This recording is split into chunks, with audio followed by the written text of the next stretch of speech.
Friendship supreme. Friendship supreme. Finding the geek within. Hey everybody, I'm Michael. This is Cleve. And welcome back to another exciting episode of Friendship Supreme. Or the podcast that dares to ask, what's the saddest fucking thing you've ever read in a comic book? Is it okay? So let me ask you: is it sadder than the Batman and Robin comic that I made you read? Oh hell no! God, Okay, I forgot so- the completely silent comic book in which Damian dies. Oh, spoiler! Sorry, guys. It's an old comic. No, he had already died, and it was just everybody dealing with the that's grief right, I'm sorry. of it, The which grief is of which Damian is worse. dying, yeah. Today I made Michael read Friendly Neighborhood Spider-Man number 6. Came out in 2019. You know why it was the saddest one I've read so far? One particular line. Just one line. Okay, we'll get to it. This comic introduces Spider Bite, Spider-Man's new sidekick, maybe? Spider bite is smaller than a mite. So the comic opens with Doc Ock beating up Spider-Man, and all of a sudden this little 9.5-year-old kid named Spider Bite, who's dressed exactly like Spider-Man, comes out and just lays the hammer Slightly down. Slightly different eyes. Like Deadpool eyes. Yeah. In fact, close-ups, it looked kind of like Deadpool. Yeah. And then made Dr. Octopus take his tentacles, I'll call them, and smack himself in the face. He did. He said, quit hitting yourself with all these arms. And then, vultures evolved and they get away and they chase him down. And there's a panel, not a scene, where Spider-Man has his hand underneath his chin, just kind of relaxing while he's under debris or something, which is great foreshadowing when you know what's going to happen at the end of the comic. Right. He's super relaxed just laying there. And, him and the kid are swinging through the city and they come up on the Sinister 60.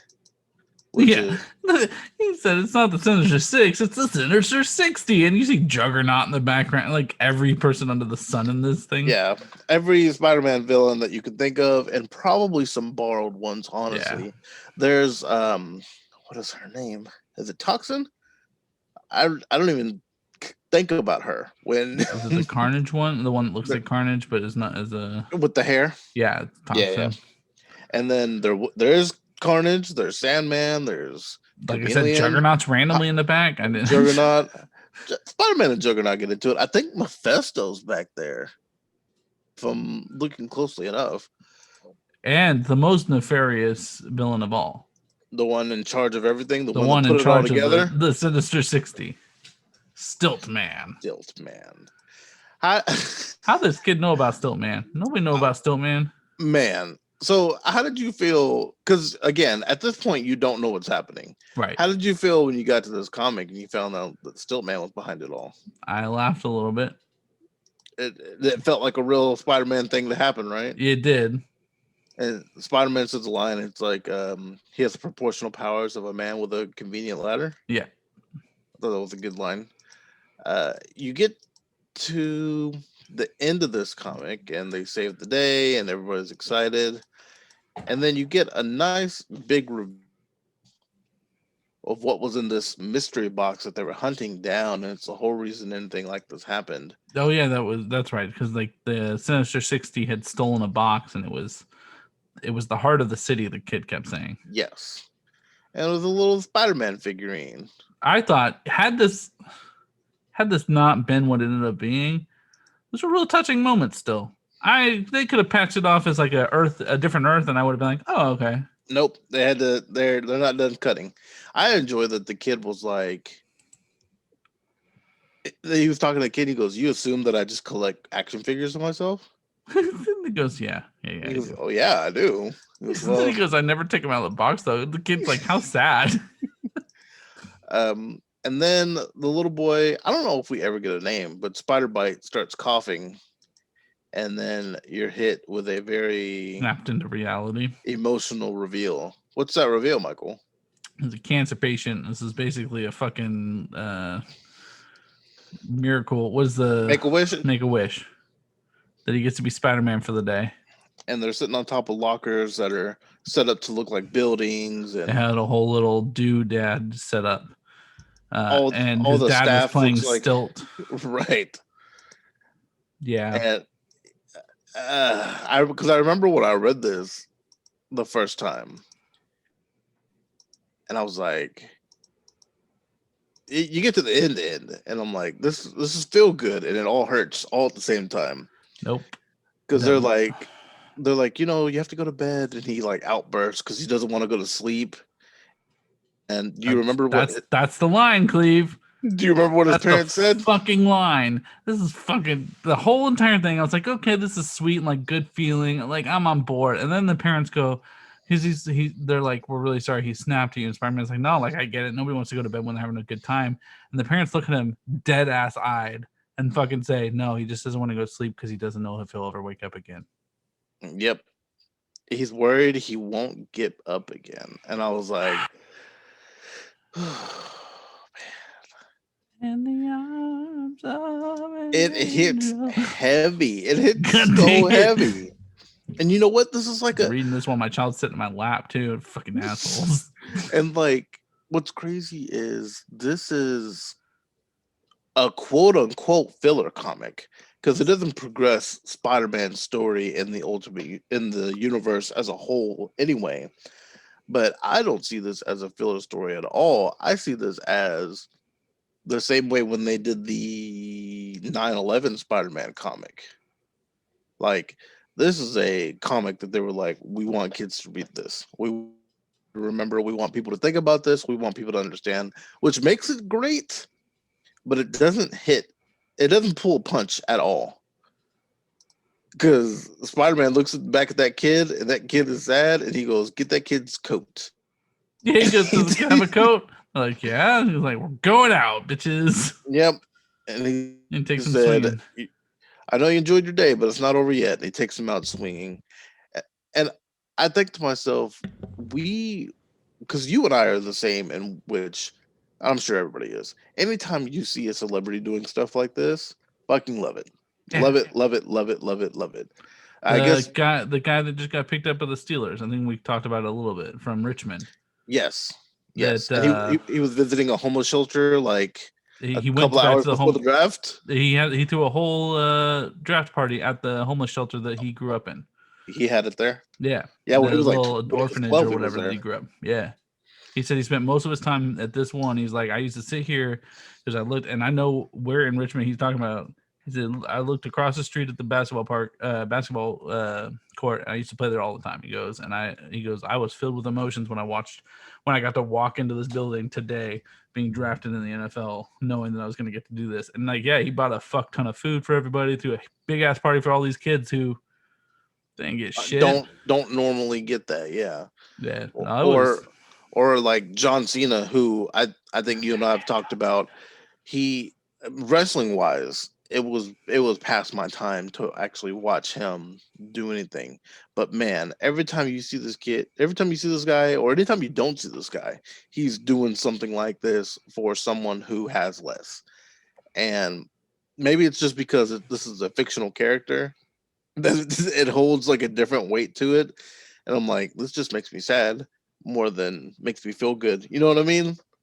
Yeah, but, I mean, that part of it was cool, like because you think about like the kid was getting to pretend Spider-Man, and wasn't getting to fly around and stuff. Like we see him flying around, but once they flashed to him just sitting there like crouched on like boxes, you realize that they didn't actually get to go web slinging and stuff. So the fact that like he then gets that real rush of being able to do that, I mean, I don't know why I'm sad about a fictional character dying the way I am right now about this, but anytime they depict children dying, it's real depressing. So, well, I mean, the same way you're sad anytime any like decent character in a movie dies, like it still sucks.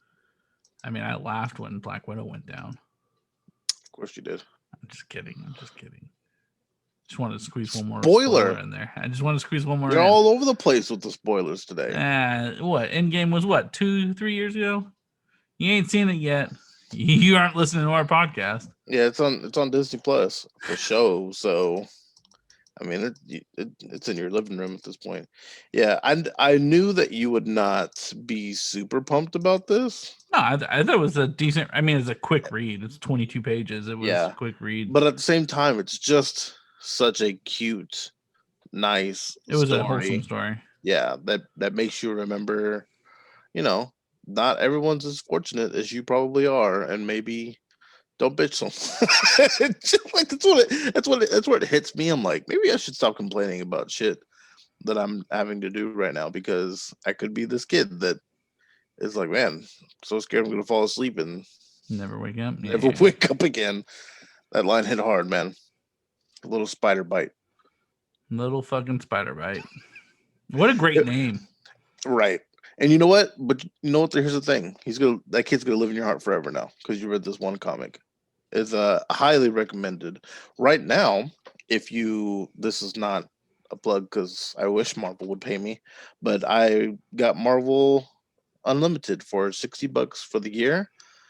And if you use the code MUSAVE60, it's only $60. So depends on when we post this. That's true. Just cut all that out then. While supplies last. What for a digital? The only thing I'm concerned about is this is based on a real story. And I almost assume it has to be, right? But like you know what? Someone just experienced, met a kid that was going through this, and he really wanted to be Spider-Man. So I don't know. Fucking Tobey Maguire. I don't know where or when, but I know I've seen a video of Tom Holland in the hospitals. Spider-Man. Did any of the MCU actors are real good about that? I feel like. I mean, most actors are, but I think like Johnny Depp does that a lot. As much as I don't care for him, Johnny Depp's in fucking hospitals all the time with kids and shit. So Jack good Sparrow? on him. Yeah. Oh, I was like, I don't. Kids love fucking pirates, man. They're all about them. No, in my head, I'm like, why would a child want to see Johnny Depp at all? This some bitch come in here as Edward Scissorhands. What the fuck? Yes. Yeah. Tom Holland, I've seen do it. When Russell Wilson, the quarterback for the Seattle Seahawks, got drafted, every Tuesday he went to this hospital from the day he got drafted and would visit kids and talk and see and kind of go around.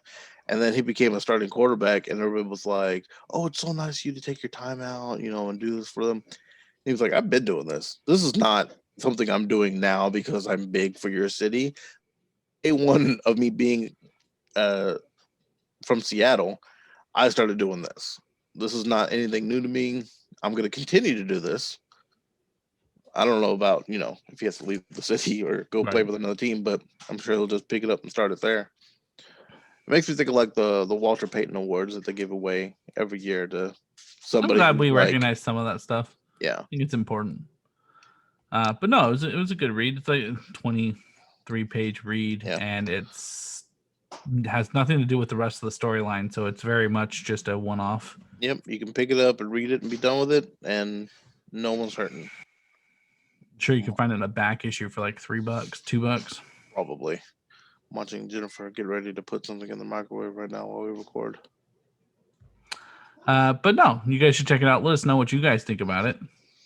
You guys can let us know in the comments or reach out to us on our social medias. What are our social medias, Cleve? We have a Facebook, Instagram, and Twitter, which are all Friendship Supreme, except Twitter has no eyes in the word friendship. All eyes gets the YouTube channel, where you go to youtube.com and search Friendship Supreme. You could actually see a video of Michael and us playing Apex, Michael and us playing Overcooked, or you can just watch one of our podcasts and see our crazy faces. Give them a crazy face, games. Michael. Yeah. You'll be playing video games, dog. We play so many video games. Twitch.tv/Friendship Supreme every Sunday, Tuesday, and Thursday. And if the band is there, maybe more. Maybe more. But anyways, I've been Michael. This is Cleve. And I wouldn't underestimate Stilt Man.